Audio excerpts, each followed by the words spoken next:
todo mundo da mesa. Todo mundo que tá. Extra.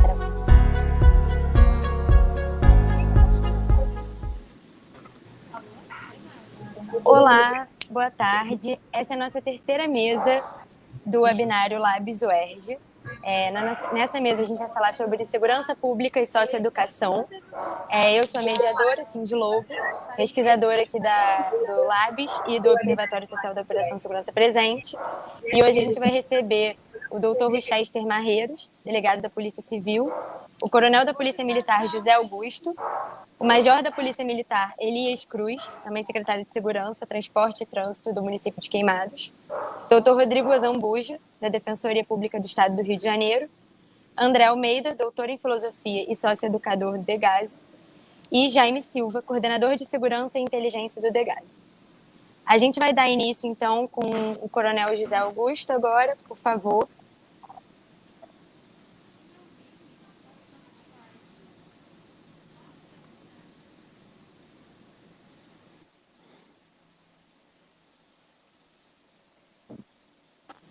Pode começar, coronel, por favor.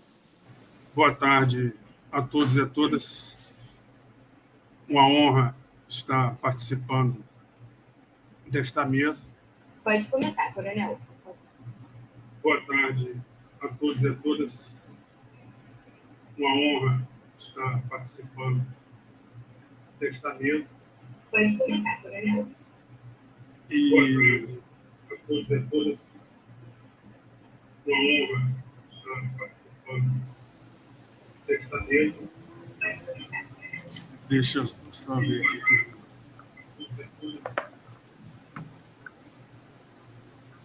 Bom, eu, repetindo, uma honra estar participando dessa mesa, eu gostaria de começar a apresentação homenageando o falecido coronel Carlos Magno Nazaré Cerqueira, que é uma pessoa que é, para mim, um modelo, né, de oficial da Polícia Militar e uma pessoa que abordou essa questão da socioeducação para a Polícia Militar de uma maneira que a Polícia Militar não estava acostumada a observar. Então, é baseado nas ideias dele, nos escritos dele, que muito me ensinaram, que eu estaria apresentando rapidamente essas considerações aqui. Eu não vou definir socioeducação. Para nós, né, nós aqui todos já conhecemos bem o assunto, só ressaltar que essa noção de socioeducação ela surgiu com o Estatuto da Criança e do Adolescente. Até aí nós não tínhamos no Brasil um norte para nos guiar com relação a esse assunto e o trato, né, com o menor infrator. Porque para nós, da área da segurança, quando você fala em socioeducação, automaticamente a ligação é com a figura do menor infrator, né, da criança e do adolescente infrator. Então, vou estar apresentando rapidamente aqui alguns paradigmas que, na área da segurança, nós olhávamos, né, o trato com o menor infrator e como isso aí vai estar depois para o debate, vou deixar para o pessoal, especialmente do DEGASE, aí, que trata diretamente com eles, falar como está sendo hoje. Eu vou dizer como, historicamente, minha área é história, né, segurança pública, e sou formado em história, e vou abordar por essa perspectiva. Primeiramente, dizer que a PEMERG, como os demais componentes do aparelho repressivo do Estado, eles se regulam pelas leis em vigor no país, mas também por ideologias e pelo senso comum.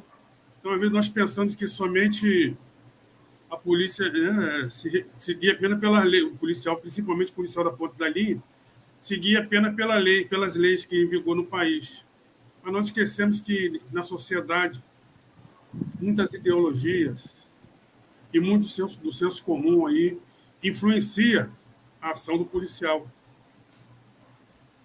E nós não podemos ignorar isso. E uma das coisas que né, do legado que o coronel Nazaré Cerqueira, ou Cerqueira Preto, como nós costumávamos chamá-lo na composição, deixou, é que nós não podemos olhar para o menor infrator, ou a criança ou adolescente infrator, sem repensarmos, né, nossos preconceitos, as ideologias da sociedade, o senso comum da sociedade que influenciam esse debate, né, da socioeducação e a segurança pública. Eu queria... Uma figura que não entrou aqui. Deixar que os paradigmas aqui que nós tratamos com o menor infrator, até o ECA, nós temos 2 paradigmas para tratar com o menor infrator. O primeiro aqui, eu citando a professora Silvia Ramos, ela diz o seguinte: para controlar a criminalidade e a desordem, algumas polícias do mundo adotam o método chamado inteligência, outras adotam o método chamado planejamento, outras adotam o método chamado prevenção. Ou seja, antes que o crime aconteça, agem com uma série de coisas, inclusive com programas sociais. A Polícia do Rio de Janeiro, porém, escolheu um método chamado letalidade policial. É uma crítica, uma autocrítica que nós devemos trazer para esse debate aqui, né? Nós vimos no slide anterior, né, muitas ideologias, muito senso comum perpassam na mente do policial da ponta da linha. Um deles é que o menor infrator é uma semente do mal. Ou seja, ele não tem recuperação. Ele começa roubando um pequeno furto, mas amanhã será um grande marginal. Então, né, a ideia de que o mal deve ser cortado pela raiz. É muito difícil falar isso, mas é uma ideia de senso comum. Se você conversar com um policial da ponta da linha, você vai ver que muitos têm esse pensamento, né? Que é melhor cortar o mal pela raiz do que deixar depois ele crescer e virar um assassino de policiais. Então, isso é a ideia de que não tem o menor infrator não tem recuperação. Nós temos que trabalhar isso na nossa tropa. Temos que acreditar na socioeducação como um método de prevenção, uma política social que tem seu valor, precisa ser... Nós precisamos apostar nela. E outro paradigma da segurança pública para o trato do jovem infrator é o paradigma penalista. É a ideia de que tem que prender, né? Tem que reduzir a maioridade penal, né? Menoridade penal, digo, para poder encarcerar desde cedo esses jovens que estão no caminho da infração. Então, essa ideia é uma outra ideia que perpassa no aparelho de segurança do Estado, de que o encarceramento ali seria a solução mais rápida e mais eficiente para o trato com o menor infrator. Mas o resultado nós sabemos muito bem. O pessoal do Degás aí deve saber muito bem, né, o resultado aí é um encarceramento ali, e nem sempre alcançamos o objetivo que nós queremos, que é o controle, né, da criminalidade e da desordem na nossa sociedade. E não podemos deixar de falar aqui sobre a letalidade como um paradigma no trato da forma como a segurança pública trata a questão, né, do jovem infrator. Eu pesquisando aqui, eu verifiquei que a letalidade policial passou a ser uma política aceitável na segurança pública do nosso Estado desde 1968. Não sei se os colegas já ouviram falar nisso, quando um secretário de segurança, na época, um general, ele criou no antigo estado da Guanabara, um grupo de elite chamado os 12 Homens de Ouro. Se não me engano, eram 12 delegados, todos delegados. Eli Sivuca, Mariel, Lecoque, ficaram famosos aí na história da polícia do Rio de Janeiro. O delegado deve conhecer melhor essa história do que eu. Esses delegados, os 12 Homens de Ouro, eles foram empoderados. E deixa só, por favor, um minutinho, só botar aqui.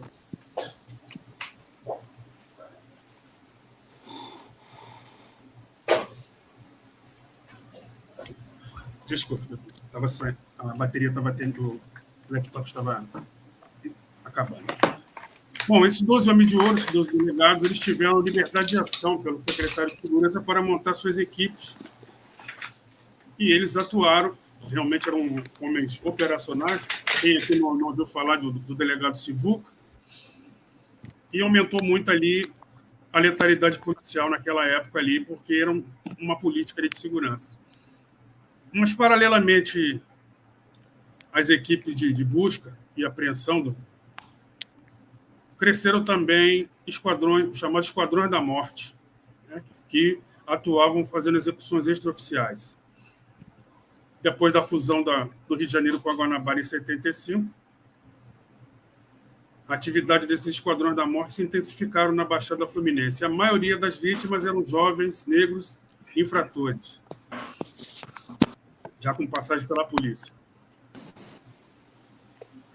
No final da década de 70, do século XX, no município de Nova Iguaçu, que na época era formado também por Duque de Caxias, São João de Meriti e Magé, foi considerado pela ONU o local mais violento do mundo. Isso forçou aí, as autoridades brasileiras a tomarem uma atitude para conter a ação ali dos grupos de extermínio, dos Esquadrões da Morte, no Rio de Janeiro, especialmente na Baixada Fluminense. E, para sintetizar, foi graças à pressão desses organismos internacionais que vários policiais civis e militares foram processados pela participação nesse grupo de extermínio. Inclusive, 9 dos 12 Homens de Ouro responderam. Alguns foram expulsos da Polícia Civil, como o delegado Mariel Marisco foi expulso. E, assim, nós tivemos uma primeira fase onde a letalidade ela foi considerada, dentro da segurança pública do nosso Estado, como a melhor maneira de lidar com um menor infrator no Estado. Mais adiante, nós tivemos, entre 1995 e 98, a chamada gratificação faroeste, onde ali também se decidiu, né, na época, o general Nilton Cerqueira era secretário de Segurança, aconselhou o governador Marcelo Alencar, ao invés de dar um aumento para 50 mil, que seria o efetivo ali mais ou menos somado da PM, da Polícia Civil, do DEGAS, do Bombeiro, a gratificação faroeste ela ia agraciar apenas os policiais que conseguissem se destacar ali em ocorrências consideradas de ato de bravura. E assim, conforme o governador Marcelo Alencar falou no final do seu governo, graças a essa gratificação, premiei a produtividade, contive greves. Mas, de um universo de 50 mil, só 4.500 PMs e 1.500 policiais civis foram agraciados com essa gratificação. Eu não sei qual foi o efeito colateral, né, da gratificação faroeste na Polícia Civil, mas na PM nós vimos ali em que, infelizmente, né, conforme depois foi revelado em pesquisa do Instituto de Estudo da Religião, essa pesquisa promovida ali pelo professor Inácio Cano, 60% das mortes resultaram de execução com tiro na nuca, no ouvido ou a queima-roupa. E muitos desses grupos que foram premiados, né, com a gratificação faroeste, eles acabaram se juntando e formando grupo de milicianos, que hoje atormentam aí a nossa segurança pública, inclusive elementos que compuseram o escritório do crime. Praticamente a maioria daqueles policiais ali que compõem o escritório do crime foram agraciados com essa gratificação faroeste. E temos ali tivemos dentro desses grupos aí que se desviaram, o assassinato da juíza Patrícia Cioli e da vereadora Marielle, que é do conhecimento de todos nós. Então, eu vou ficar por aqui para não tomar muito tempo. Meu minuto já deve estar terminando. Mas gostaria de deixar registrado aqui que a maneira como a segurança pública tem tratado com o menor infrator, no ponto de vista meu, como coronel da Polícia Militar, ele precisa de melhorar, precisa de ser melhor trabalhado. Eu, na verdade, só posso falar da minha parte aqui, que é Polícia Militar, mas vou deixar os colegas do DEGAS, com o delegado, falar como está hoje esse tratamento, como está a forma como estamos lidando. Mas essa é a maneira que nós observamos. Eu agradeço a oportunidade, passo a palavra para a diretora do debate.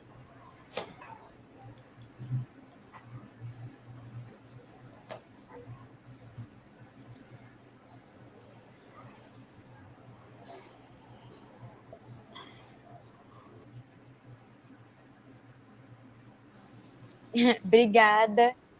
Agora a gente segue com o delegado Rochester, por favor. Vou colocar ele de novo.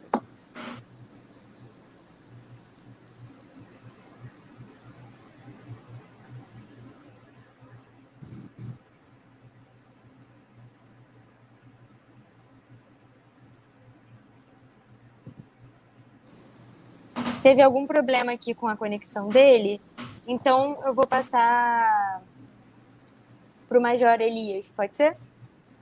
Pode ser. Obrigada, Major.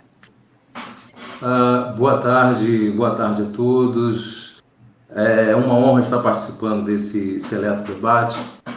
E eu gostaria de agradecer aqui ao Laboratório de Estudos de Socioeducação da UERJ e também ao DEGAS e também ao professor Oswaldo Mundial. Tá?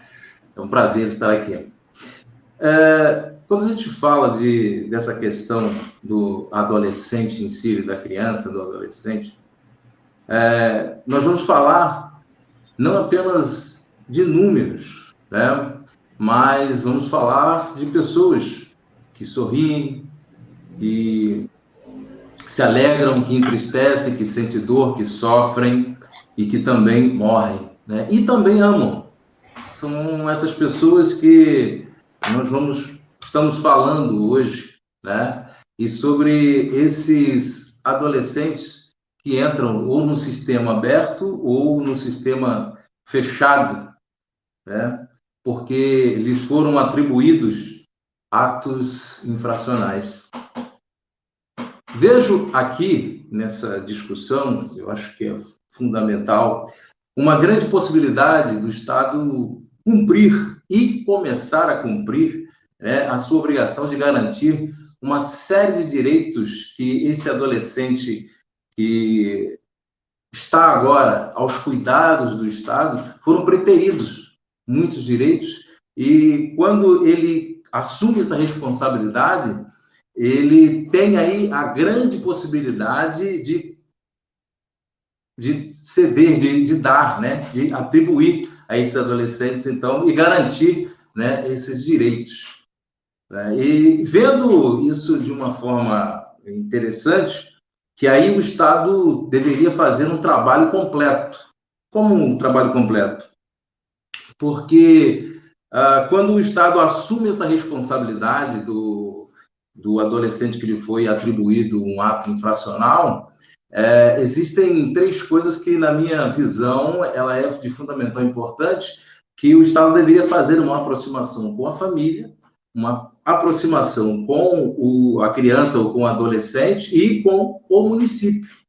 com a família, o Estado teria o papel de conhecer a família, de conhecer a estrutura de onde o adolescente veio, de onde aquele jovem é egresso, e, acima de tudo, conscientizar essa família sobre o papel dela com relação a esse jovem, né, a esse adolescente, e preparar essa família para a recepção desse jovem de volta, porque o Estado vai mantê-lo ali, né, interno por algum tempo, mas ele vai voltar para a família. Então, essa família ela tem que estar preparada para receber esse jovem e contribuir para que ele possa se manter de forma agradável para a sociedade. Isso é um fator importantíssimo. A outra aproximação seria a aproximação com o adolescente, né?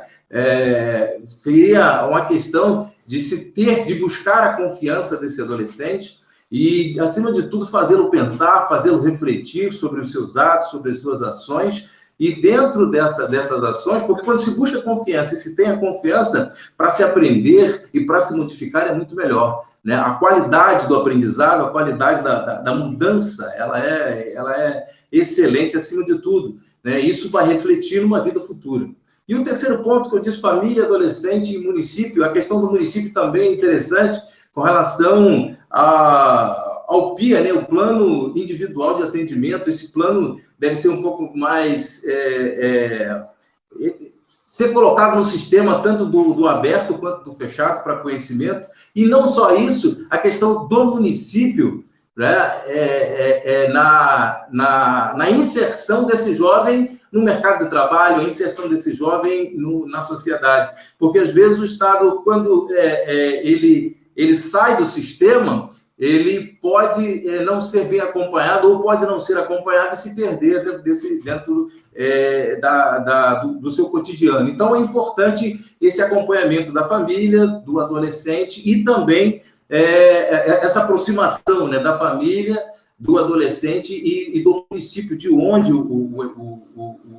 o adolescente é egresso, para que ele possa ser reintegrado de forma saudável, reintegrado de forma que ele possa cooperar para o crescimento da própria sociedade, né? E aí a gente fala sobre uma rede, né, socioeducativa, né, para que se troquem informações, para que estejam linkados, para que, acima de tudo, esse acompanhamento seja um acompanhamento perfeito, para que tenha-se um bom resultado, né? E a gente sempre se fala muito na questão da RET, né? Ressocialização, escolarização e trabalho, e aí a gente começa a olhar no outro lado, no outro prisma também nessa questão, ressocialização. Aí fica uma pergunta, será que ele foi socializado antes da gente? Se o Estado vai ressocializar, será que ele foi socializado? A gente começa a pensar nisso e a gente vê as falhas que aconteceram anteriores, e aí depois fica na responsabilidade de alguns órgãos de começar a trabalhar isso. Aí a escolarização, tem a questão da frequência, que vai caminhando por dentro desse viés, e as dificuldades que existem para o próprio adolescente estar dentro da escola, né, frequentar a questão do aprendizado, né, de todas as formas. Então, é importante se verificar todo esse quesito, todo esse teor, para que, acima de tudo, tenha-se aí um bom encaminhamento e um bom resultado final, né? Porque, na realidade, estamos tratando com pessoas, estamos tratando com adolescentes que estão em formação, né? Talvez eles entraram no sistema e exatamente pela má formação, pela má consciência, pela má intervenção do Estado na vida, na sociedade em si. Então, tem aí as suas responsabilidades. Agora, quando ele está na responsabilidade do Estado, é fundamental, então, se agarrar de todos os meios para que, pelo menos, esse momento em que ele passar lá, ele entenda e veja o outro lado que o Estado pode produzir, o outro lado que o Estado pode ser, e o que o Estado pode fazer por ele, e a mudança também vai ser latente na vida desse jovem. Então, em suma, na minha visão, eu acho que tem-se que se fazer um trabalho intensivo com relação ao jovem, ao adolescente, e não só partir ter as suas partes significativas, mas ter um link do início e do final e um acompanhamento, né? Seria um trabalho de primeira que o Estado pode fazer para contribuir aí para essa questão do jovem, né? E na sua socioeducação.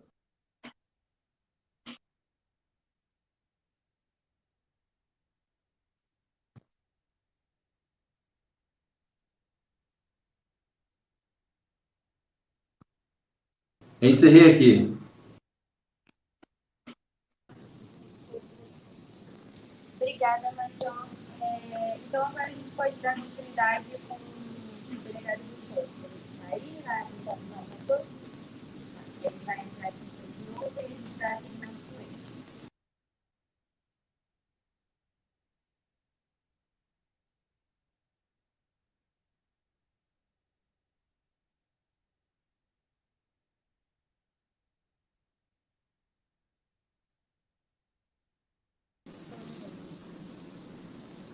A gente está só tentando restabelecer aqui a conexão com o delegado Chester e a gente já vai colocar ele, tá?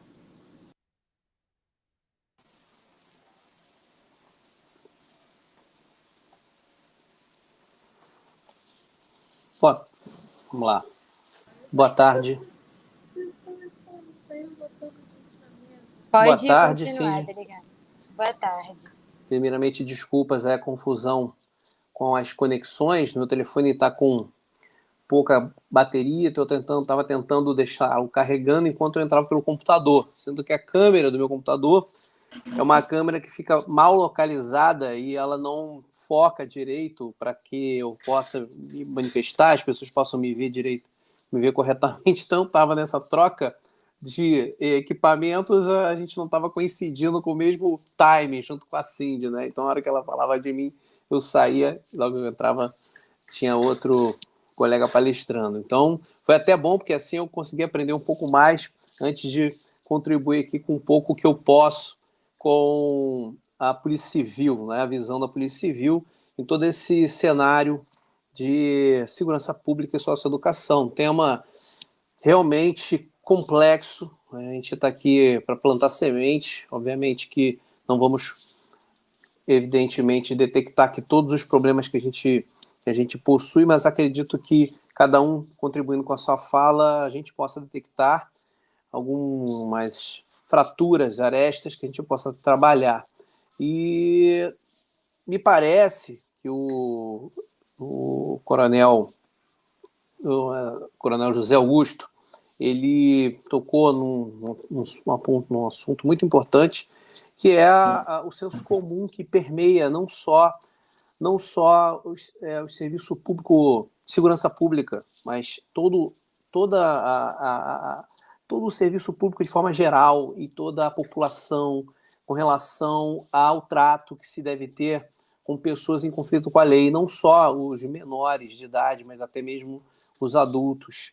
E há, sim, um estigma que se coloca nas pessoas que praticam infrações penais, no caso do adolescente e da criança, fatos análogos, né, atos infracionais, e o que sofre mais com essa ação do Estado sofre no sentido amplo, né, ou seja, o comportamento, a conduta do Estado, né, recai muito mais severamente com o adolescente, porque se admite a sua apreensão, enfim, processo de ação socioeducativa pública que tramita em seu desfavor é realmente mais categórico, né? Tem efeitos práticos mais graves do que com a criança, e isso me parece que não é o suficiente ainda, porque a gente vê um movimento de redução da maioridade penal, justamente para tentar caminhar com aquilo que se plantou lá atrás, de que somente com uma resposta penal, encarceramento, teríamos a solução para a diminuição da criminalidade.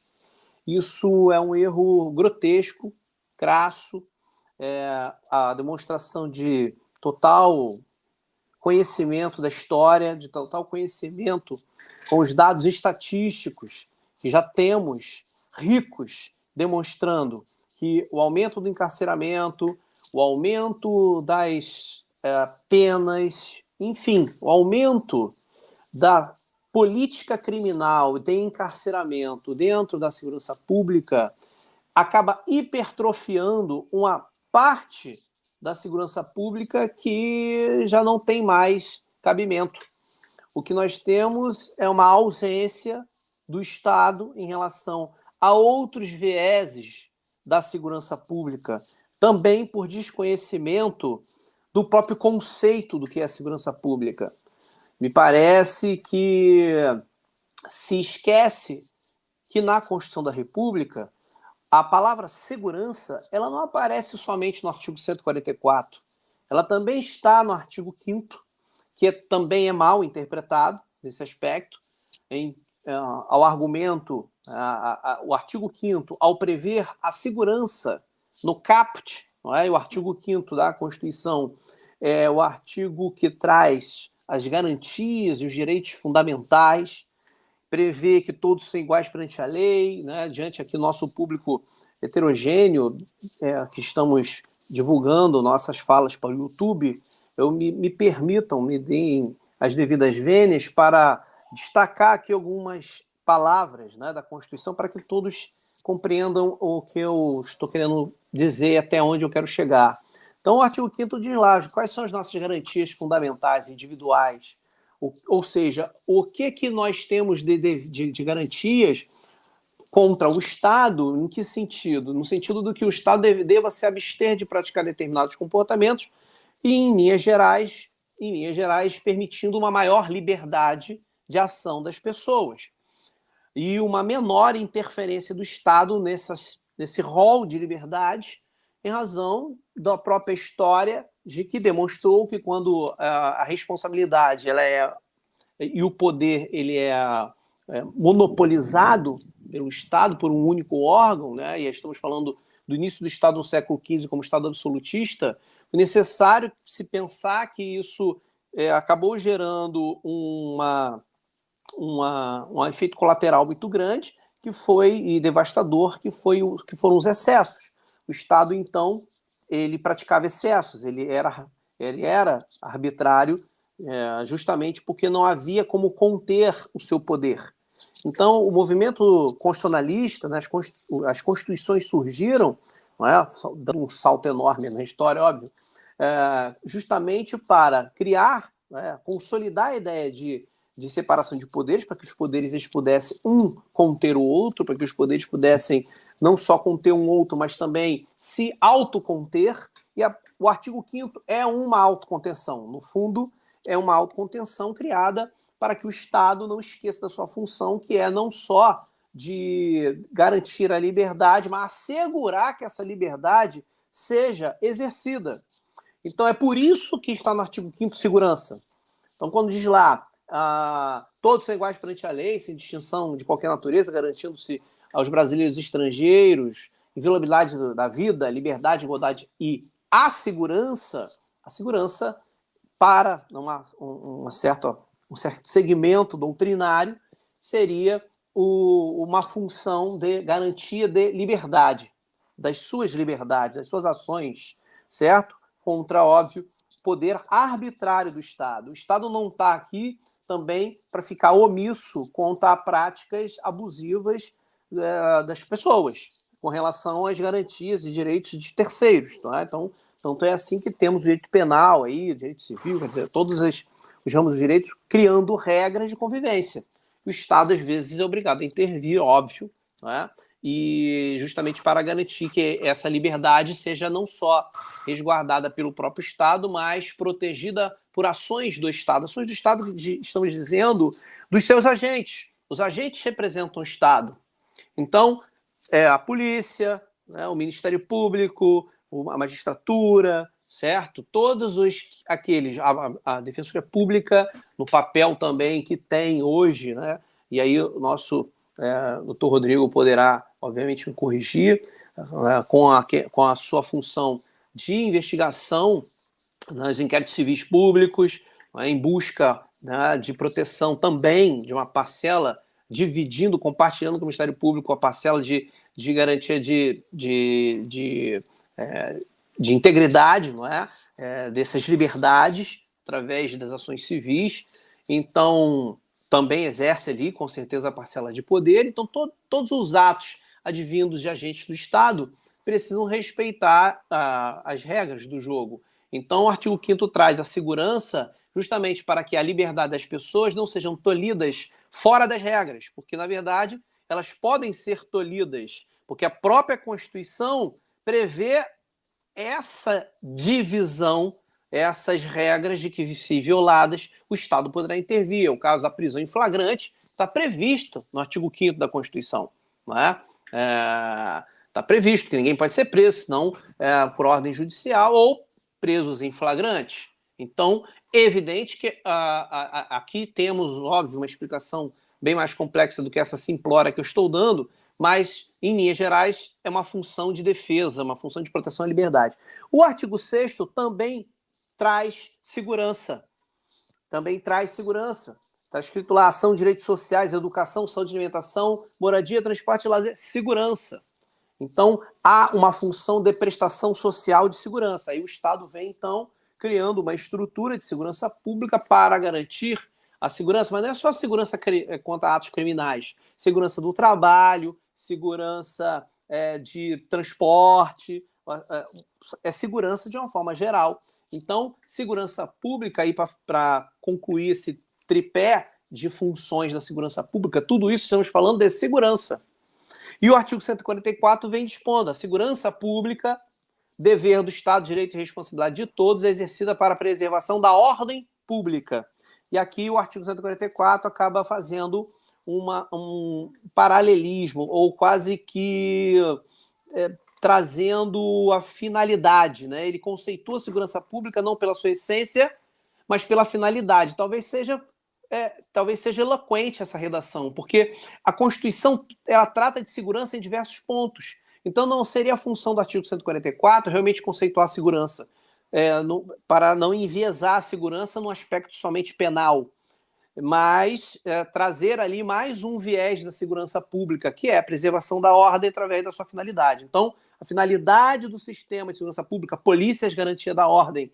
Essa ordem tem uma função específica, a função de proteção perante terceiros. Então, se não é só o Estado que precisa ter limites, mas os terceiros também. Então, a partir daí, quando os terceiros praticarem infrações penais, e aí, sim, atingir bens jurídicos tutelados, como a vida, a integridade física, a liberdade de expressão, a garantir o exercício da igualdade das pessoas, sem distinção nenhuma, não é, de cultura, de nacionalidade, de etnias, aí age a segurança pública no aspecto penal.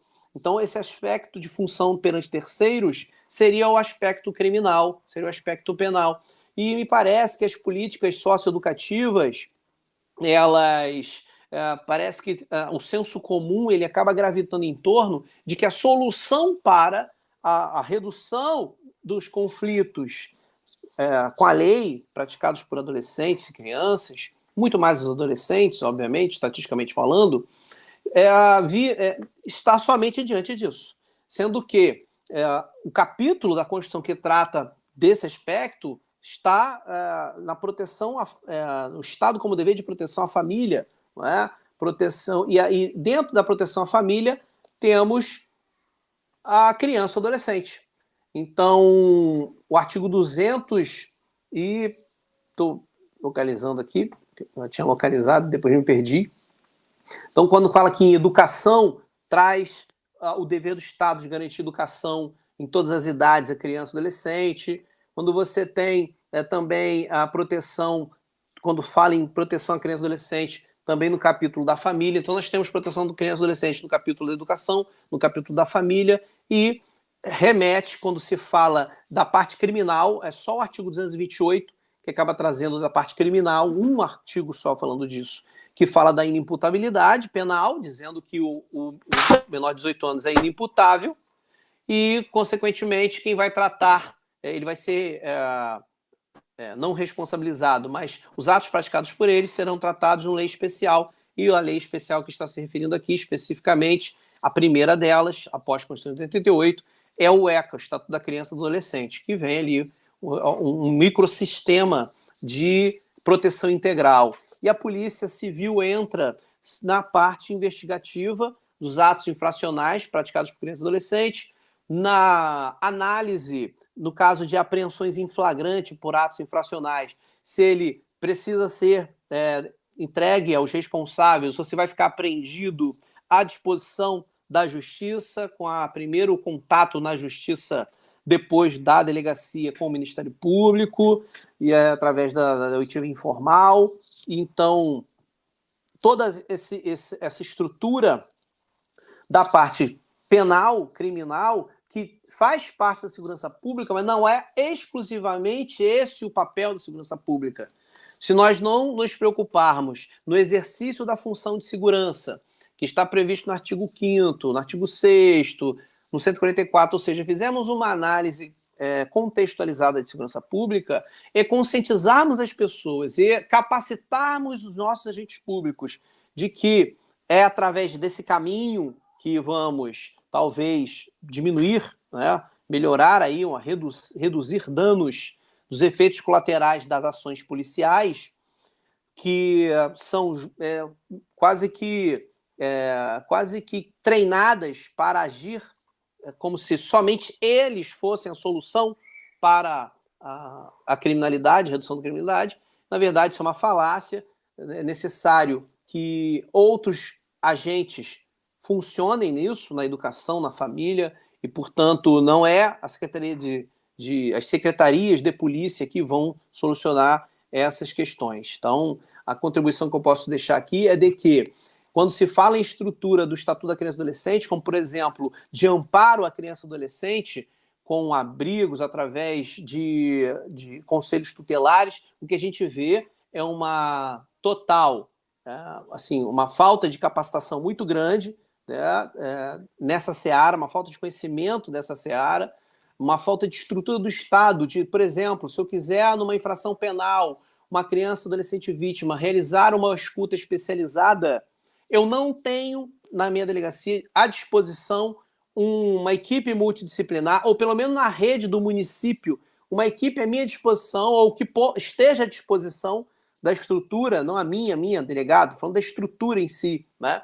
para que essas crianças ou adolescentes sejam ouvidas através de uma escuta especializada para fazer cumprir um outro papel que a lei 13.000, se eu não me engano, 431, né, de 2017, que é a lei que traz a escuta especializada, o chamado depoimento sem dano, prevendo uma série de procedimentos especiais para manter a integridade da saúde mental, emocional de uma pessoa em desenvolvimento. Então, nós estamos tratando de uma pessoa em desenvolvimento. Se nós não cuidarmos dela agora, teremos um adulto adoecido e que em nada irá contribuir para a nossa sociedade, em nada, certo? Pelo contrário, isso vai fomentar ainda mais, talvez, os conflitos, e entre esses conflitos, as infrações penais no futuro. Então, me parece que falta, sim, uma conscientização muito grande, um trabalho de políticas públicas que é para conscientizar e ter estudos específicos sobre segurança pública ao ponto de se realmente descobrir as causas do aumento da criminalidade, que nada mais são que muitas das vezes identificados como desigualdades sociais, e isso é, de fato, talvez um dos grandes fatores que contribuem para esse índice maior de criminalidade. Então, deixo aqui essas pequenas contribuições, não tenho condão de esgotar o tema, mas de plantar aqui algumas sementes, como eu disse no início, para que nós, de fato, nos comprometemos enquanto sociedade a lutar por essas crianças e adolescentes que, quando em conflito com a lei, nada mais estão ali manifestando o descaso ou a negligência que outras pessoas tiveram com elas. Então, nada mais é que uma reação a toda essa falta, essa ausência que se faz de pessoas que precisavam ter apoio e elas não têm. Obrigado, espero ter contribuído de alguma forma.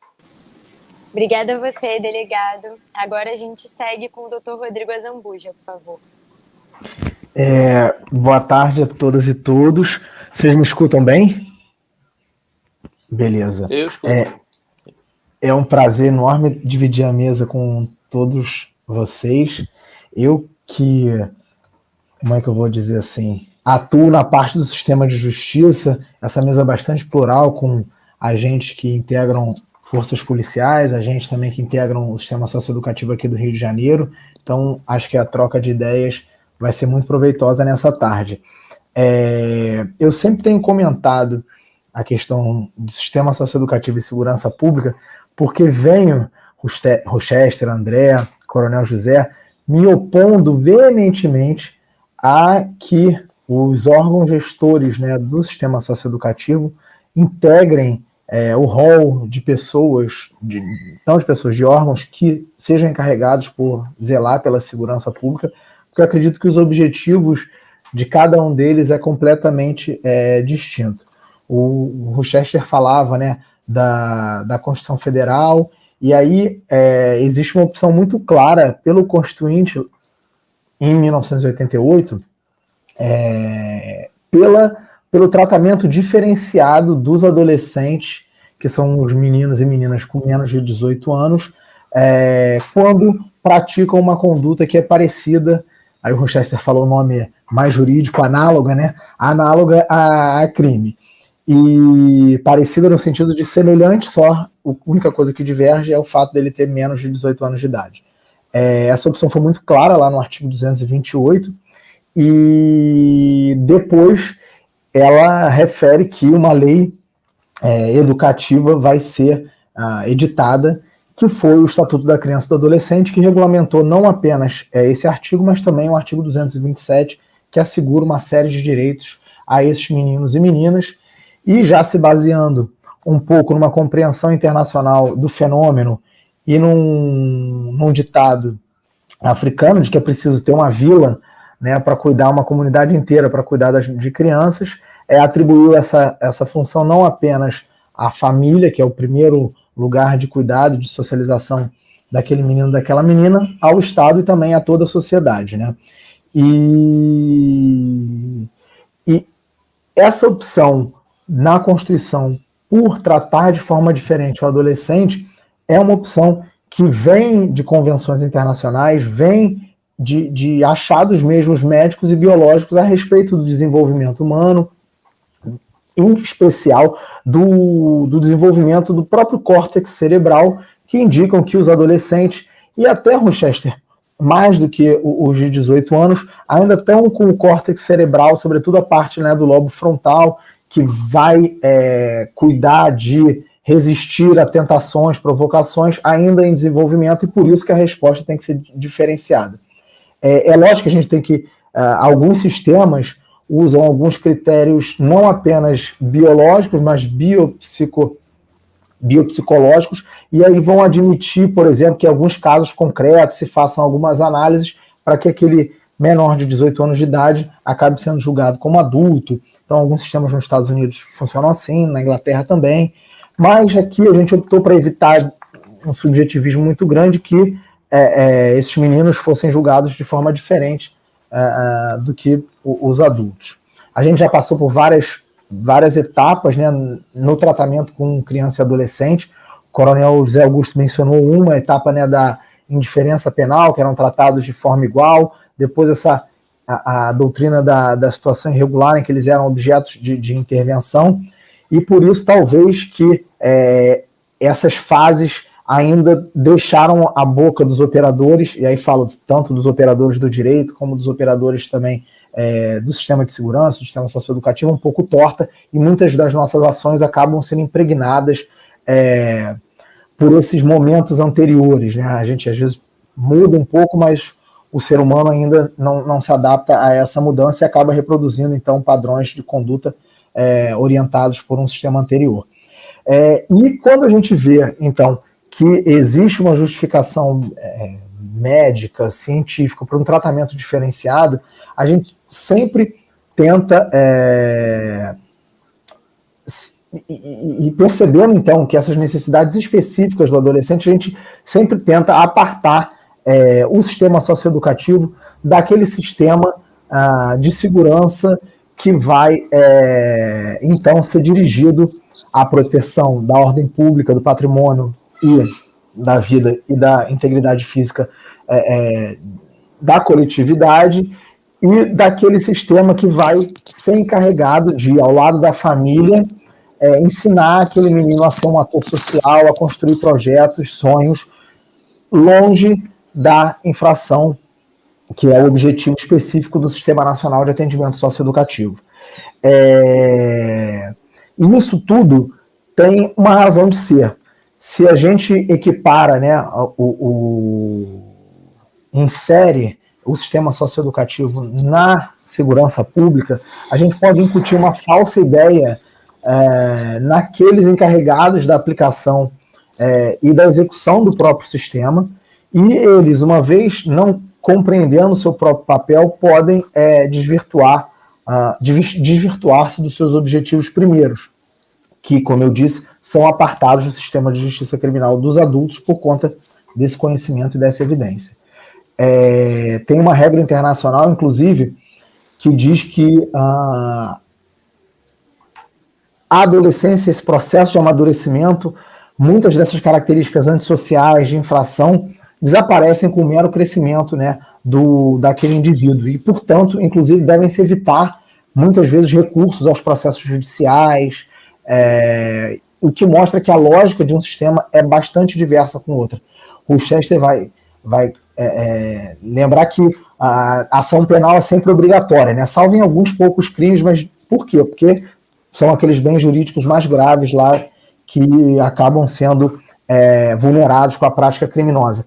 Mas isso não vale para a ação socioeducativa justamente por conta dessas ações. A gente ainda não evoluiu para que na própria delegacia, né, Rochester, vocês consigam aplicar direto essas medidas de diversão, né? Vocês acabam sendo obrigados a lavrar ou a PAI ou o boletim circunstanciado, mas quando chega lá na fase ministerial, é viável que o processo sequer exista. Então, assim, as bases são diversas, as estruturas são diversas, e se a gente coloca todos ali no mesmo grupo, a chance de que aquela finalidade eminentemente educativa aconteça é muito, muito prejudicada.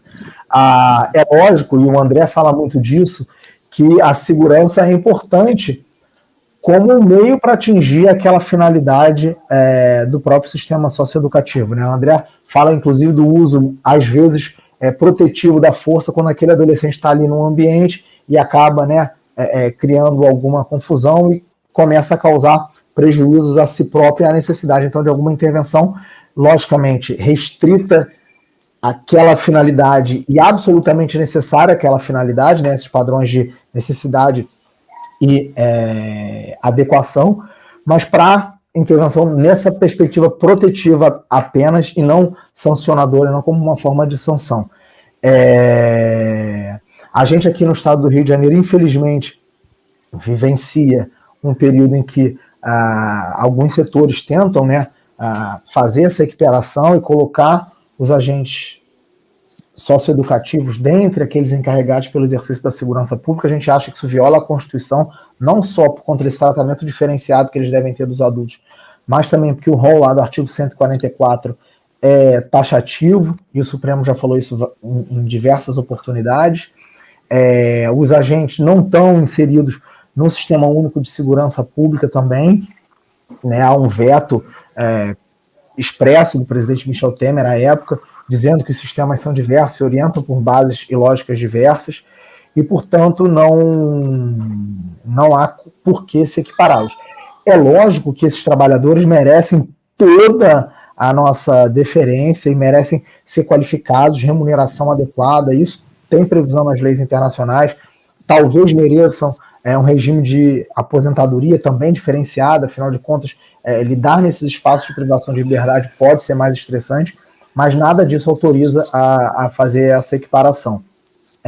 Repito, a segurança é um dos eixos do sistema, mas é um dos eixos instrumentais para permitir que aquelas diversas outras atividades educacionais, pedagógicas, culturais e de lazer sejam ali, de fato, empregadas e permitidas, e a gente, então, consiga atingir essa última finalidade, que é tentar permitir que esse jovem sonhe, construa projetos de vida longe daquele caminho que ele inicialmente veio ali trilhando. Acho que fico por aqui. devolvo a palavra para a Cindy e fico aí à disposição para mais debates e conversa. Obrigada. Agora a gente vai seguir com o André Almeida, por favor. Boa tarde, Cindy. Eu agradeço aqui ao Labs pelo convite, né?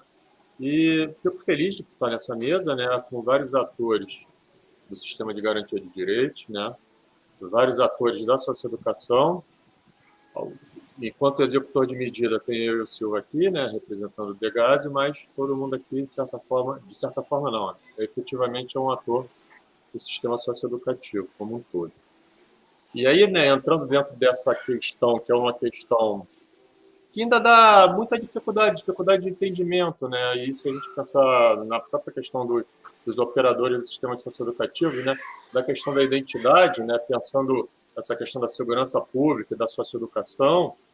E aí a gente vai ter que, primeira coisa, derivar o termo socioeducação, que muita gente ainda não entendeu, muita gente não entende, que começa lá com o professor Antônio Carlos Gomes da Costa, lá em 1990, na elaboração do ECA, quando ele leu um cara chamado Antônio Macarrenco, um pedagogo ucraniano, que vai criar um termo chamado educação social, que era lá na colônia Gor, que era uma colônia que era, imaginando aqui, algo similar ao que a gente tinha no nosso Código de Menores, né, desde o Melo Matos de 1927, mas reforçado pelo Código de Menores de 1979 também, que a gente misturava um adolescente, né, e ali sim, um menor, sim, né, que na legislação deles, desvalido, né, abandonado, em situação de rua, com aquele que praticou, na legislação deles, um crime, que seria um ato infracional aqui na nossa legislação atual, né, eles ficavam nessa mesma colônia, e ali ele, pela União Soviética, né, o Makarenko, né, entrou com uma série de coisas, uma série de pactuações que ele fazia com esses adolescentes, com esses jovens, e ele mudou aquele sistema, e isso mexeu muito com a cabeça do professor Antônio Carlos Gomes da Costa, ele gostou do termo educador social, e aí o que vai aparecer no nosso dado? O termo medida socioeducativa. Não é nem o termo medida socioeducação que aparece. E esse, por sinal, não aparece nem no ECA, não aparece no SINASE, não aparece em nenhum deles, ele vem por derivação. Né? Que aí no SINASE vai aparecer aparece medida socioeducativa, ator de ato infracional, ou seja, aparece o ato infracional, mas a questão da socioeducação vem por derivação. E se isso vem por derivação, vamos falar o quê? Imagina a gente falar, então, de uma segurança socioeducativa. Porque quando a gente fala em segurança pública, se a gente vai lá na resolução do CONAN, o SINASE 2006, que, por sinal, ele é bem mais completo, né, do que o SINASE Lei. Parece que em 2012 o legislador não teve aquele peito todo de em frente, né, mas isso é outra questão. Mas quando a gente pega lá o Sistema Nacional de Atendimento Socioeducativo, naquele diagramazinho que está lá, ele encosta sim na segurança pública, como encosta no sistema de justiça, mas como encosta no sistema educacional, como vai encostar no Sistema Único de Saúde, encosta no SUS, como encosta no sistema de assistência social. Ou seja, toda uma complexidade, né? Todo um trabalho ali integrado para fazer isso. Então, assim, a segurança pública está lá, ela encosta. Mas o que a gente deve pensar? Aí vem uma questão, até eu escrevi um capítulo de um livro que era para estar publicado, ainda não está, porque a gente acabou não tendo nosso seminário na escola, né? Foi para lá. Mas ali eu trabalho um pouco essa questão do que é essa segurança socioeducativa, né? E ali eu falo que ela é uma aporia por quê? Porque ela envolve um paradoxo, ela envolve um impasse, ela envolve uma contradição, em suma, ela envolve uma agonística. E a agonística, né, quando a gente deriva o termo mesmo do grego, a gente pode ir buscando em agonística por quê? A agonística vem dessa divindade do Agon, que era assim, uma divindade vinculada aos bons combates. O que eram os bons combates? É aquele que a gente tinha num esporte olímpico, que a gente tem num teatro, né, numa tragédia grega, naquela apresentação, numa disputa de peteia, que era tipo num xadrez deles, e como tinha do outro lado, é o que a gente chama do Neicos, que era outra divindade, que era do quê? A divindade das picuinhas, né, da fofoca, né, daquelas pequenas questões. Isso tudo aparece, e por isso ali eu falo assim, da aporia, e como vai derivando esse termo. Aí quando você vai buscar ele, né, nessa busca dessa identidade, vai buscar a primeira coisa, aparece isso. Mais uma vez, vocês podem buscar no ECA ainda aparece na Constituição, o doutor Rocha até levantou, né, vai falar da segurança, mas eles não tinham nem como falar em segurança socioeducativa, até porque ainda não tinha nem a socioeducação, 88, né? Aí a gente busca lá no ECA. No ECA, sim, aparece a questão de uma integração operacional. Isso é interessantíssimo, né? Quando se fala de uma segurança pública, lá no artigo 88, no inciso 5º, aí se fala de uma integração operacional que vai com órgão judiciário, Ministério Público, Defensoria, Segurança Pública e Assistência Social, que para garantir o quê? Efeito de agilização de atendimento inicial e adolescentes a quem se atribui a autoria de ato infracional. Ali começa a aparecer alguma coisa, né? E aí vem no artigo 128, medida adequada de contenção e segurança, né? Mas não se fala aí especificamente na segurança socioeducativa. Também aparece assim essa segurança enquanto garantia, que isso é importante, a garantia de sua segurança pessoal, ou seja, garantia daquele adolescente que está tutelado por nós, né? A partir do momento que ele está tutelado dentro da nossa casa, né? Ele está com a gente. Aquela questão que, por exemplo, quando colocam aqui que o DH, vocês perderam 19 adolescentes em 10 anos. É um fato, sim. Com participação ativa de servidores, uma. O que aconteceu nas outras todas, né? A gente sabe que aqui no Rio de Janeiro a gente tem a questão da faccionalização muito forte, e por vezes, né? Mas aí a gente está omisso de responsabilidade? Óbvio que não, né? Se eu tenho uma casa no meu lar, no meu apartamento, 2 adolescentes, e um matou o outro, e eu não vi porque aconteceu, a responsabilidade eu tenho. Então, é nesse sentido, né? Mas não mais tão ativo. Mas isso acontece, então a gente tem que pensar nesse contexto todo, né? Nessa segurança, e aí sim, né? Quando a gente fala em uma segurança protetiva, que a gente conseguiu até colocar no nosso plano de segurança que a gente publicou no ano passado, em 2020, no final, né? Já derivando... Porque a nossa primeira pirâmide de segurança interventiva, o Silva está aí para confirmar, que a gente tinha o nosso plano de 2013, que não chegou a ser publicado em Diário Oficial, ele era muito baseado no modelo que a gente usa na segurança pública, só não usava força letal, não era previsto. O resto era a mesma coisa. A outra, a gente conseguiu, pensando nesse conceito mais protetivo, a gente bota a verbalização em todos os momentos, e aí desde uma presença, que a gente vai chamar de uma presença mais preventiva, uma presença ostensiva, um controle de contato, uma imobilização, até o uso do equipamento, né, menos letal, que basicamente no DH é o spray de capsaína, né, o spray de pimenta, o espargidor. Mas, então, naqueles vários momentos, né, o momento todo entrando a questão da verbalização, que a gente não necessariamente tem que subir um outro, mas é isso nessa tentativa realmente de pensar ali, nesse momento já mais de intervenção, já se pensando nessa educação mais preventiva.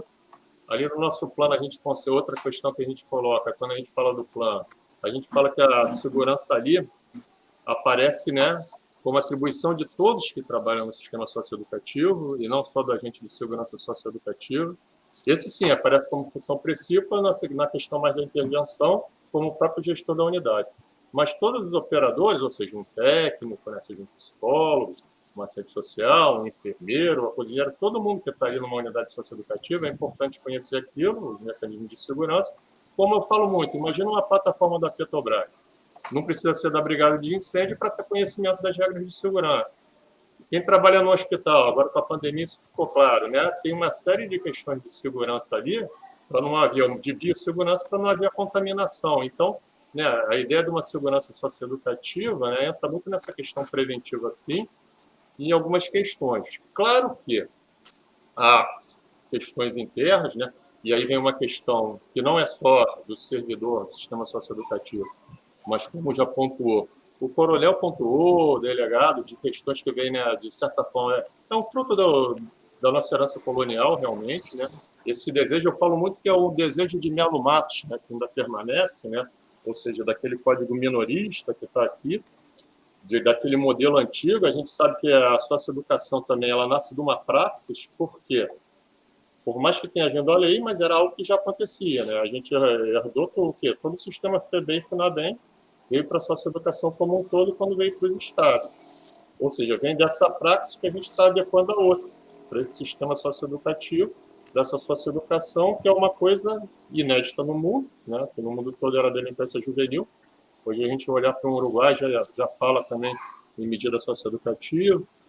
Mas então, aí essa derivação toda coloca a gente aqui e vem toda essa questão para o entendimento, ou seja, por mais que a gente tenha aí mais de 30 anos do Estatuto da Criança e do Adolescente, né, por mais que a gente esteja trabalhando aí, se a gente pensar no Sinais de Lei, né, batendo 20 anos, a gente está nessa questão desse trabalho e desse entendimento. Mas é isso, né? São trabalhos que são feitos.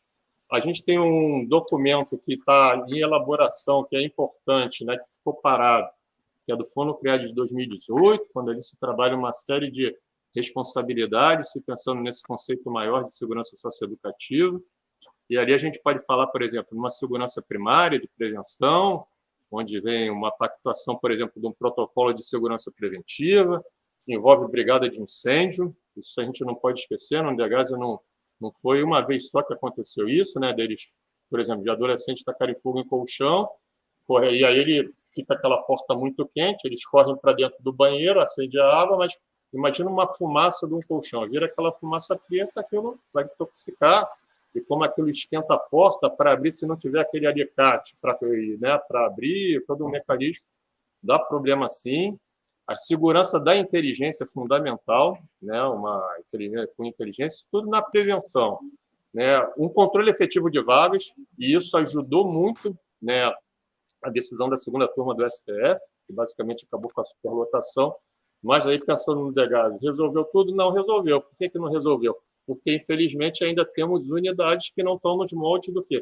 Do sinais orientador, que seria 45 vagas mais 45, ou seja, até 90 adolescentes. Né? Nós, como eu falei antes, herdamos muitas unidades, né, do sistema FEBEM e FUNABEM, então, ou seja, são unidades que passam, né, o limite, né, o número de adolescentes é maior, apesar de não estar na superlotação mágica. Mas entra a questão também do controle efetivo de vagas, né, por isso, sim, uma central de vagas. Quando, por exemplo, uma defensoria faz uma defesa prévia, uma escuta qualificada, isso, no meu entendimento, sim, é uma segurança socioeducativa, no sentido preventivo.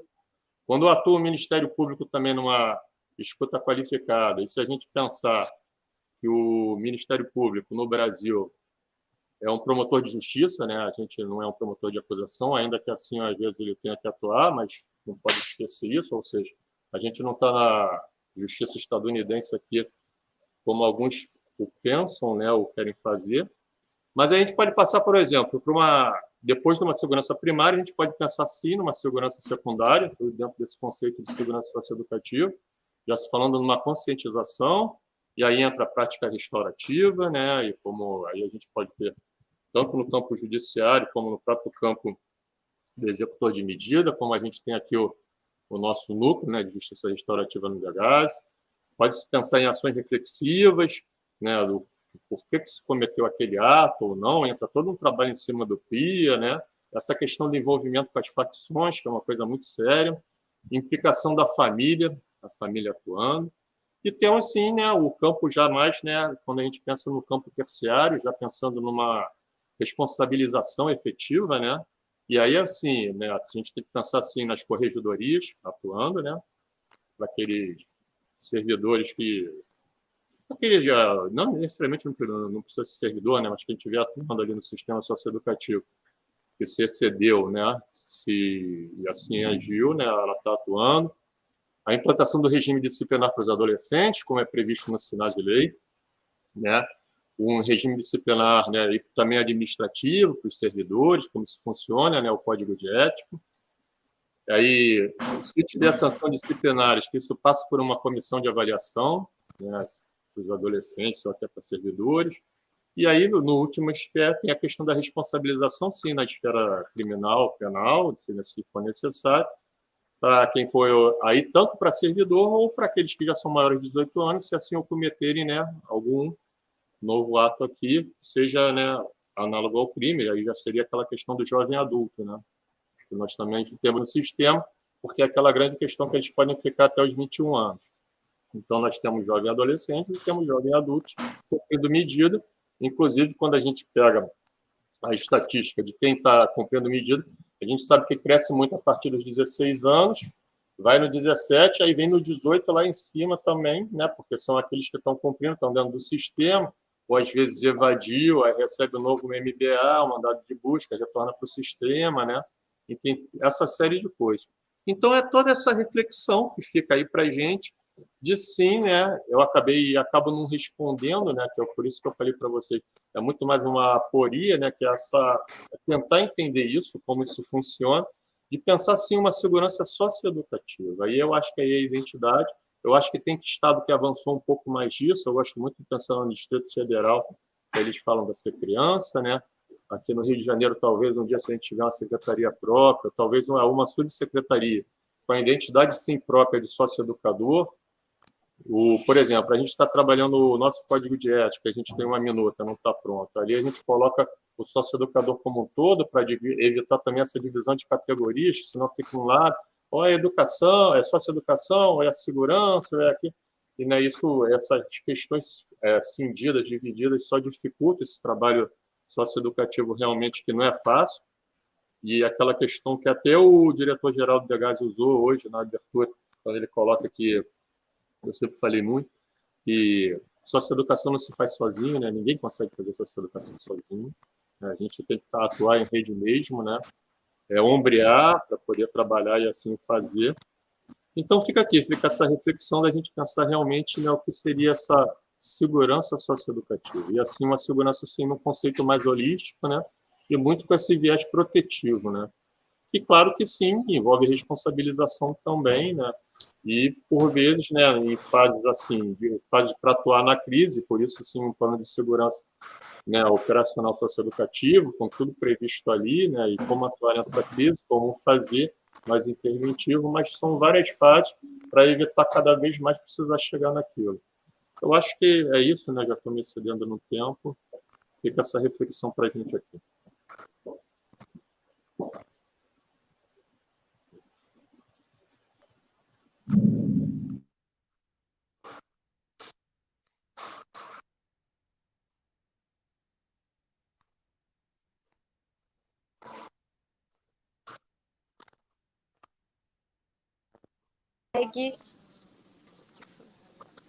Agora a gente segue com Jaime Silva, por favor.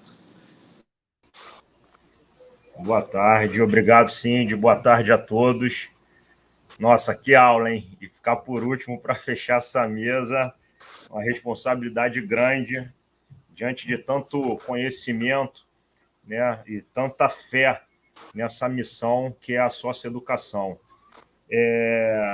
Bom, eu vou me apresentar, meu nome é Jaime Silva, eu estou atualmente como coordenador de segurança e inteligência, né, do departamento. Vou procurar me ater, na minha fala, a dividir com vocês um pouquinho das nossas experiências aqui enquanto segurança socioeducativa, né, com essa missão de cuidar da segurança socioeducativa. Entendendo que as políticas públicas que devem anteceder, né, a chegada desse jovem ao sistema, né, ao DEGASE, elas são tão importantes quanto esse elo do meio, que eu digo que é o DEGASE, né, quanto esse elo final, que é, como o Major Elias falou muito bem, esse acompanhamento que o jovem deve ter, que esse adolescente deve ter após sair do departamento. Então, a última fala do André, ele fala, né, ele cita uma fala do nosso gestor atual, que traz bastante esperança nessa missão de socioeducar, e assim como ele, eu comungo, né, que a força do grupo, a integração entre os setores, a gente tem aqui o doutor Rodrigo Azambuja, que sempre esteve muito próximo, né, do departamento, assim como o Ministério Público, assim como o Judiciário, outras instituições, e principalmente, né, trazer para próximo desse debate a família também, a família desse jovem. Isso é importantíssimo. Essa semana, pela primeira vez, né, na história da criação do departamento, só para vocês terem uma ideia, eu tive a honra de estar recebendo pela primeira vez aqui na Coordenação de Segurança e Inteligência as mães dos adolescentes que estão em cumprimento de medida, somente para ouvi-las. E foi maravilhosa a construção, né, o resultado dessa visita, da desconstrução, como foi muito bem falado pelo coronel, que é uma coisa que a gente precisa trabalhar, né, a desconstrução do julgamento, né, desse senso comum que a sociedade traz, que quando se fala em segurança, seja pública ou socioeducativa, que significa maus tratos, tortura ou um trabalho desqualificado. Não. Nós, né, temos essa responsabilidade de mostrar que, independente se é pública ou socioeducativa, a segurança ela tem como essência, né, tem como seu fim, falando agora da socioeducativa, a ressocialização, a reintegração desse jovem ao seio da sociedade, ao seio, às vezes, da própria família, né, como eu ouvi aqui de algumas mães essa semana, que depois de projetos que esses jovens participam aqui dentro do departamento, mudou, inclusive, a relação com a própria família. Então, a nossa importância de entender que segurança, seja pública ou socioeducativa, ela não está, perdão, pessoal, ela não está dissociada da função fim, que é a ressocialização, a reintegração, é muito importante, né? E, para isso, essa desconstrução, a gente utiliza muito aqui na Coordenação de Segurança e Inteligência, a gente acredita muito na capacitação do servidor, porque esse servidor, ele é humano, né? Como o doutor Rochester falou, ele é humano, ele vem de uma sociedade com todas essas crenças, né, que carrega todo esse entendimento punitivo de que aqui dentro do sistema esse adolescente ele tem que sofrer, ele tem que pagar pelo ato infracional que ele cometeu, e a gente precisa desconstruir, né? A gente precisa desconstruir essa crença desses servidores que atuam diretamente na ponta, e nós, às vezes, também, porque também nós fazemos parte disso tudo. E uma das formas de desconstruir esse não julgamento é através das capacitações, né? Você trazendo o servidor, seja agente ou da equipe técnica, para uma reflexão, né? Você trazendo as mães para essa reflexão também. Qual é a nossa missão aqui no Degase? Qual é a nossa essência? Por que o Degase nasceu? A gente tem que responder essas perguntas para entender o que a gente está fazendo aqui, né? Qual é a nossa função fim? Né? Qual é a nossa razão de existir, razão de ser? É a reintegração desse jovem. Qualquer fluxo ele tem que estar direcionado para isso, seja de segurança, seja de saúde, seja de educação, ele tem que ter essa essência na sua finalidade. Qual é a visão que a segurança socioeducativa deve ter? Né? Onde que a gente quer atingir? A gente quer atingir que esse jovem ele não retorne para o Degase, que ele, ao sair do Degase, que ele tenha oportunidades. E como a segurança pode oportunizar isso também? E aí eu vou falar um pouco mais à frente. E os nossos valores? Qual é a base que a segurança socioeducativa tem que ter para criar não só oportunidades, mas ser uma referência para esse jovem? Eu não quero que o jovem tenha o traficante como referência, que é muito mais fácil para ele. Abrir a janela da casa dele, ele vai estar ali, talvez até de frente, com algumas possibilidades. Né? Eu quero que esse jovem me tenha como referência. Eu quero que esse jovem tenha o meu agente como referência. Né? E nós temos algumas ações aqui na Coordenação de Segurança e Inteligência, em parceria com outros setores do departamento. Nós temos algumas ações muito positivas nesse sentido, né? Do jovem, mesmo após o cumprimento da medida. Perdão, pessoal, só um momento, por favor.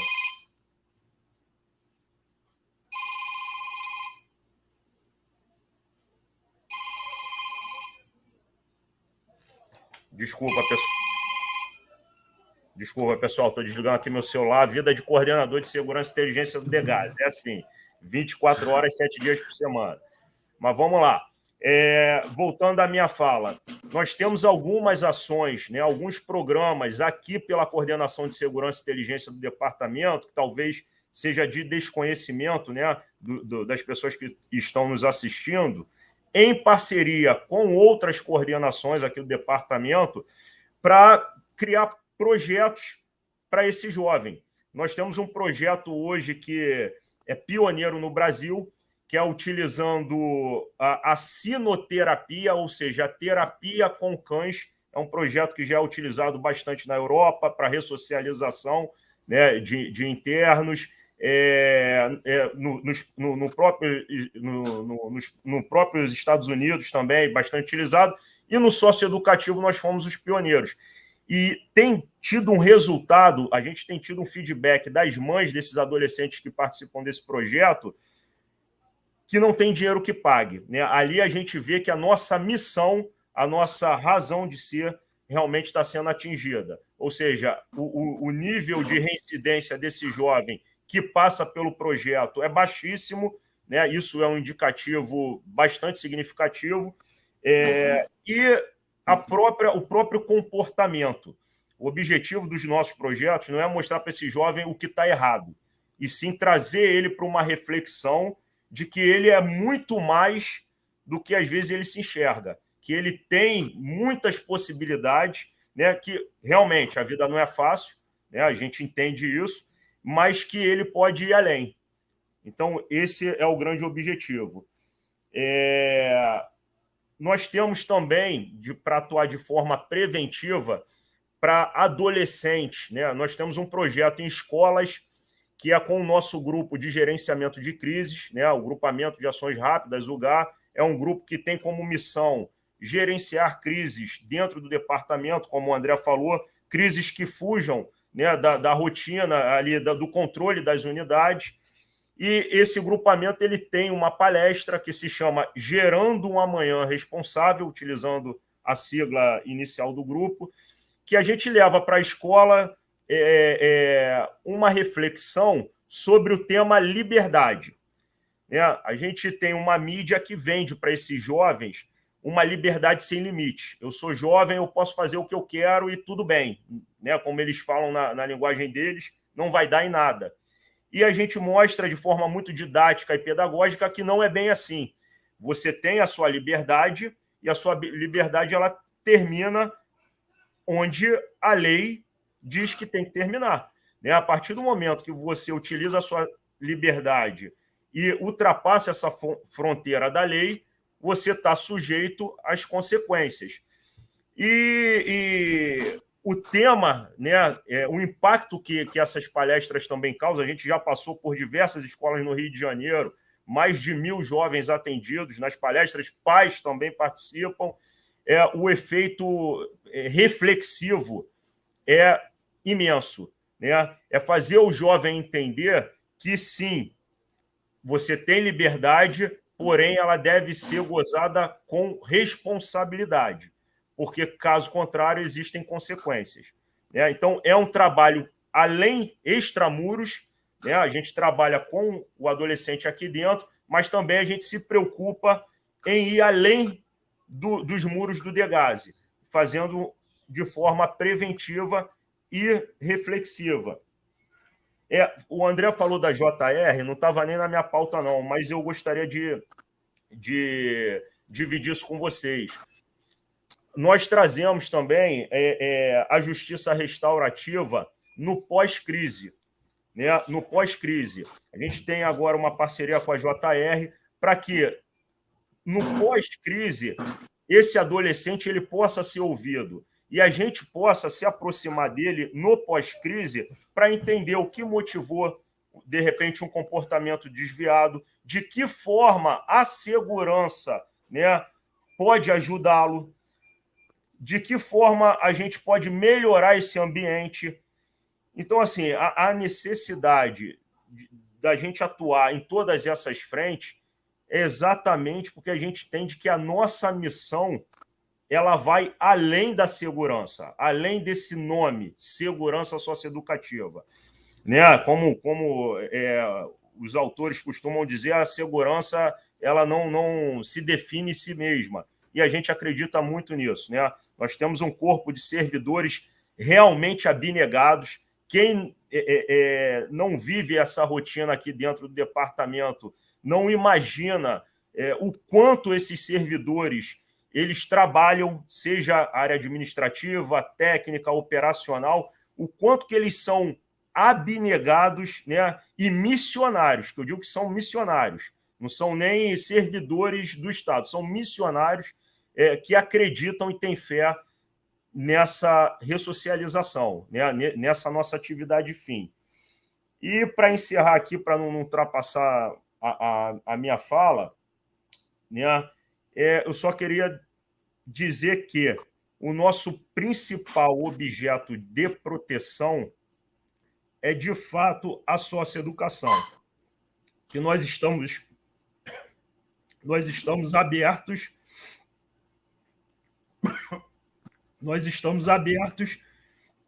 a qualquer debate, a qualquer diálogo. A CECINT aqui está de portas abertas para receber não só as instituições, como órgãos fiscalizadores. Né? Recebemos as mães agora essa semana. Então, nós estamos dispostos a construir juntos. Eu agradeço a atenção de todos e estou à disposição. Obrigada. Agora eu vou abrir para as considerações finais. A gente pode continuar na mesma ordem que a gente seguiu. Então, a gente começa pelo Coronel Zé Augusto, por favor. Eu fiquei muito bem impressionado aí com a fala do Jaime. Ele me colocou, ele compartilhou aí uns dados aí que eu não dispunha. Quer dizer, o Degazi tem essa equipe que vai às escolas fazer palestra. Vocês, por um acaso, já prepararam assim, tipo uma cartilha? Hoje, meu impresso caiu em desuso, uma cartilha digital que você pode mandar por WhatsApp. Isso é muito interessante, né, para o jovem, né? Eu posso mandar o projeto para todos aqui, tá? Não só do Gerando o Amanhã Responsável, como também do Conduzindo para o Futuro, que é o projeto de sinoterapia com os cães. Né? Cães de faro, obviamente, não são cães de ataque. Né? Nós temos na classificação 2 tipos de cães, né? Cães de faro e ataque. Então, para esse projeto, são utilizados 2 labradores, né? Que são cães de faro, e através do cão você vai trabalhando ali o controle emocional desses adolescentes, né? A questão da disciplina, da hierarquia, do respeito, isso tudo através da sinoterapia. Eu posso mandar os 2 projetos para a mesa aqui. Eu deixei até um WhatsApp aí no grupo, aí, se precisar, né? É bom te manter o contato, né? A gente pode precisar aí do apoio um do outro.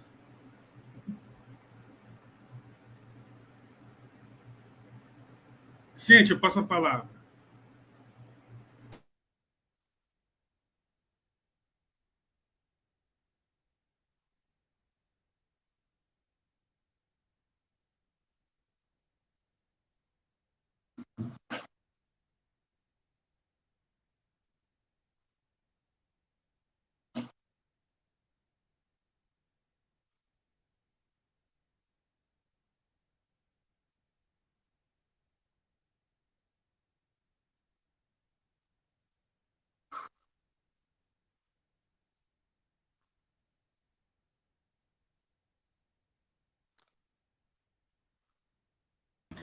Boa tarde, gente. Estou aqui, professora Helena Rossi. É que a Cindy Lobo caiu a internet dela. Então, entrou aqui o banco de reserva. Vou passar agora para o Major Elias fazer as considerações finais.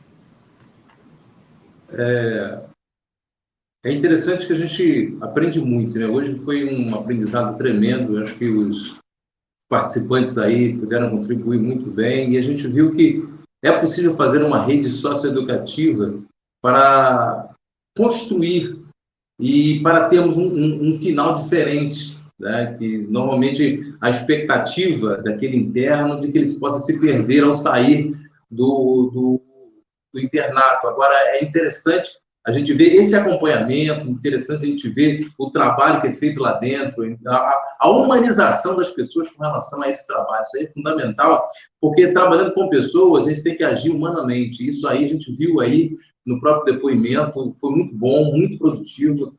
Eu quero até parabenizar aí o trabalho de vocês, que é interessante com relação a essa questão, e sempre renovar, porque, na realidade, o ser humano evolui a cada instante, a cada momento, e a cada dia há algo novo para trazer. E quando a gente trabalha com socioeducação, e acima de tudo educação, a gente tem que atrair o educando para ele se abrir e ele receber aquilo que é preciso receber e ele assimilar e começar a transmitir aquilo. Mas para isso ele tem que estar aberto. É interessante essa humanização, né? É muito bom a gente saber disso, a gente saber que o futuro dos nossos internos está bem encaminhado e pode melhorar muito mais. Parabéns aí a todos, parabéns aos participantes aí, e fica aqui o meu abraço a todos os palestrantes. Sim. Vamos lá, acho que pela ordem das falas é a minha vez. Queria deixar registrado o agradecimento aqui para toda a equipe que me convidou a participar desse webinário, a Cindy, enfim, né, todos os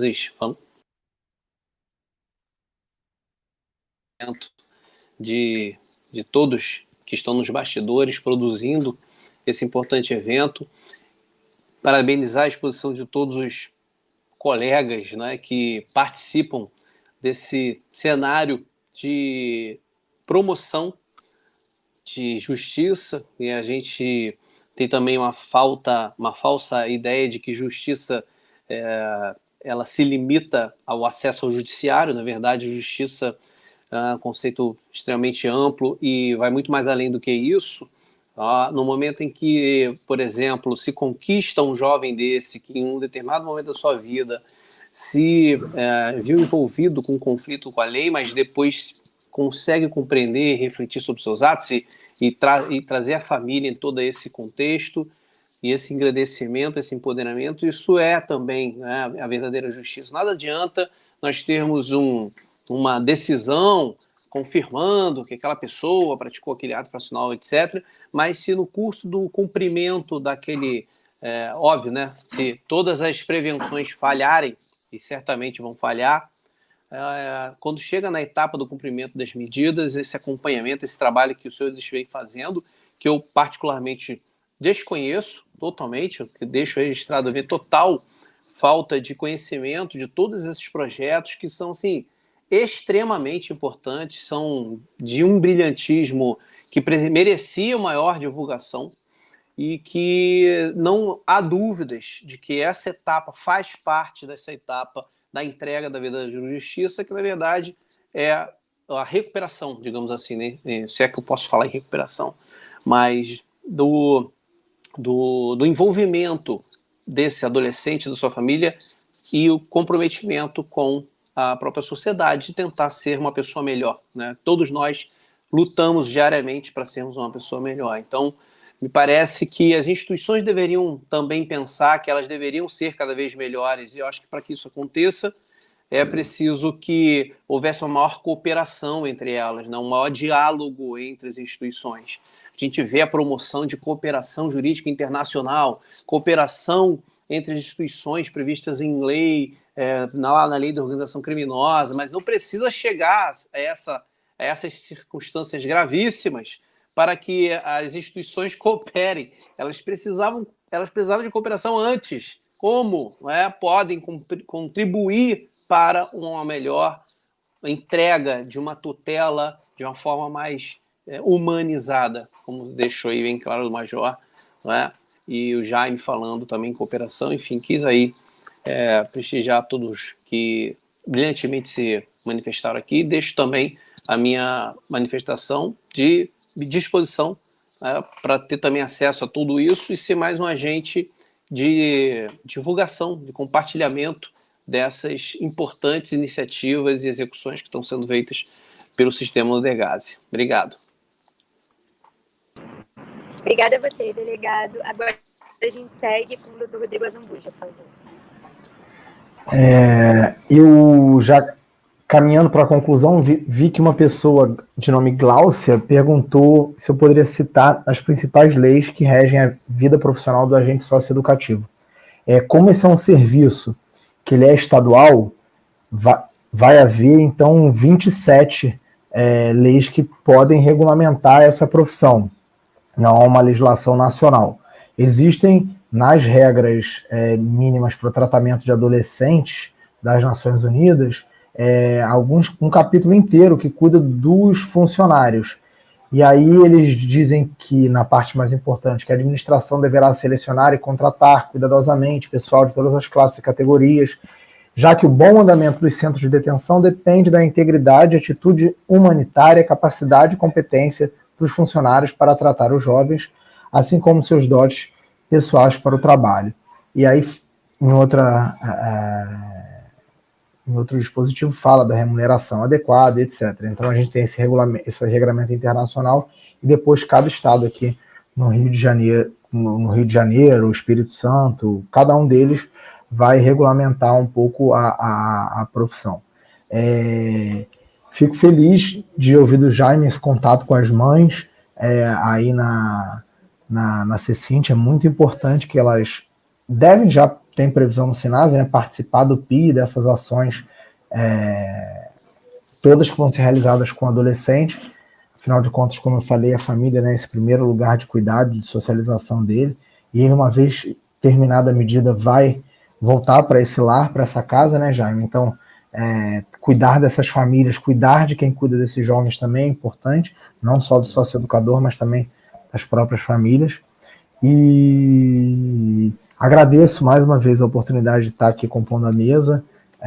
Ouvir o André é sempre muito profundo e importante. O Jaime falou que realmente recebeu uma atividade difícil, né, de seguir na exposição depois do André, ainda bem que eu fui antes, mas é isso. Boa noite aí a todas e todos que nos assistem. Bom, chegou, né, minha vez.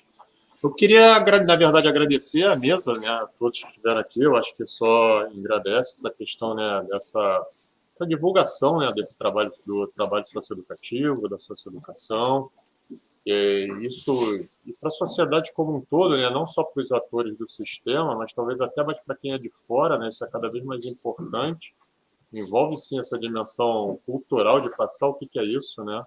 Porque muitas vezes, né, a mídia hegemônica ela vai estar batendo, né, vai estar divulgando outras coisas, ela quer vender a mídia dela, né, quer trabalhar e trabalha numa polêmica naquilo que, quando eu falei lá, né, não é uma polêmica agonística, né, seria uma polêmica de negros, né, ou seja, aquela polêmica mais mesquinha, né, aquilo que muitas vezes não condiz, né, o que é e nem o que pode, né? Porque muitas vezes eles atingem literalmente em cláusulas pétreas da Constituição e só seria possível certas coisas ali se a gente fizesse uma nova Constituinte ou, né, com um golpe de Estado e rompesse, né? Porque é isso, né? A gente tem que pensar assim, o Sistema Nacional de Atendimento Socioeducativo aí como um todo, não como uma política de governo, né? Como uma política de Estado, isso é importante, né? Ou seja, ela permanece diferente do governo que está aí.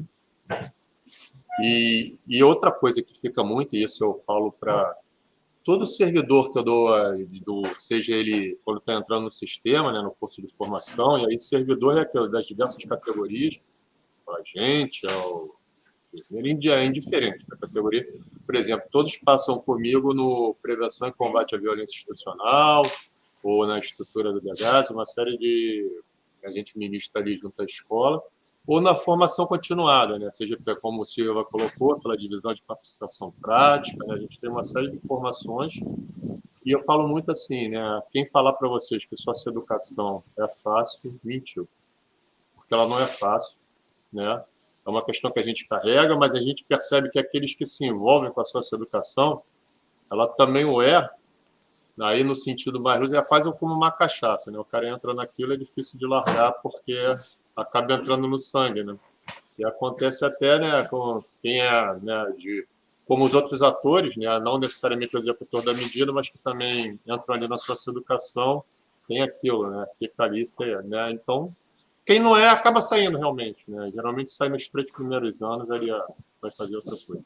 Mas é isso, então eu agradeço a todos, fica esse desafio, né? E nessa constante identificação do que é a socioeducação. Que a gente aqui, né, e né, também é isso, né? É uma questão de identidade aí, vai brigar muito, né? E às vezes por isso eu insisto tanto na questão conceitual, que às vezes eu acho que falta, né? Às vezes é importante definir, né? Ou problematizar, né? Mais do que definir, porque acaba a gente forçando a gente a pensar e pensar o nosso lugar, o que fazer, como a gente está aí, e como trabalhar com isso, né? Então, obrigado a todos.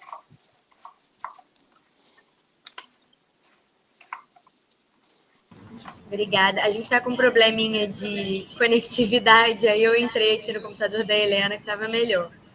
Então, agora a gente finaliza as considerações com o Jaime, por favor. Bom, obrigado, Cindy. Eu gostaria de agradecer o convite, né, para participar do evento. Acredito muito em eventos como esse, né, e outros iguais do qual a gente já participou também, porque sempre gera uma reflexão muito positiva e isso acaba, por consequência, trazendo resultados, né, muito positivos também nas nossas ações. Deixo, enquanto coordenador de segurança e inteligência, as portas estão abertas, como eu falei, para qualquer órgão, seja defensoria, MP, judiciário, para a gente poder dialogar, construir juntos, como também outras instituições, porque eu acredito muito que o caminho seja por aí, através da escuta ativa, como foi falada, através do não julgamento, através de realmente alimentar essa nossa fé diariamente, de que é possível servir mais e melhor através dessa nossa integração com espírito de cooperação. Então, só tenho a agradecer a todos, agradecer mais uma vez pelo convite e estou à disposição no que for necessário.